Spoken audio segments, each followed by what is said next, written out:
Hello, my name is Carolyn Westbrook, and in this video I'm going to talk about assessing writing.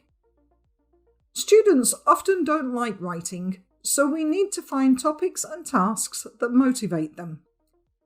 We could ask students what they are interested in and what they write in the real world.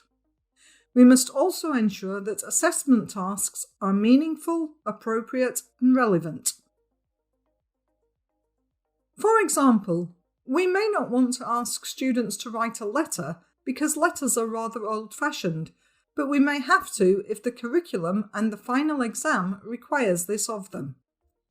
Instead, we could ask them to write a message to a friend via an online medium, such as a virtual classroom or other app. Hopefully, this would be more relevant to them. As we design the task, we need to ensure that the students have the linguistic resource to complete the task. Thinking about the example here, what grammatical structures, vocabulary, or linguistic functions will the task elicit? Here are some ideas for this example. Writing these points down will help us to know if our students are prepared for such tasks.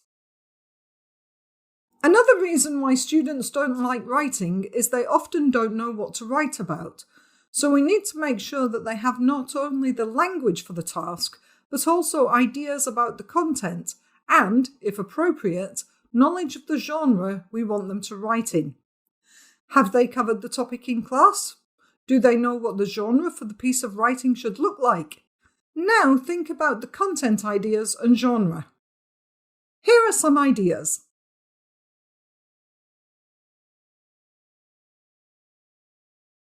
We also need to think about the different criteria that we want to mark our students on. Many rating scales include criteria for range and accuracy of grammar and vocabulary, but may also measure the student's ability to write cohesively and coherently, and may even assess the content too. Other points to consider are the time limit and a word limit. How long will the task be? And can students achieve the task in the time allocated? Giving the task to students of a similar level is a good idea to see if the task is suitable for our students. Thinking through these different aspects and what we want our students to have demonstrated in terms of skills and abilities will also help us to think about what success on the task looks like. What does a very good performance look like? And what would a performance that doesn't reach the required standard look like? Finally, the top tip is make sure the task can be completed to a satisfactory level within the word count and in the time available by trying out the task first.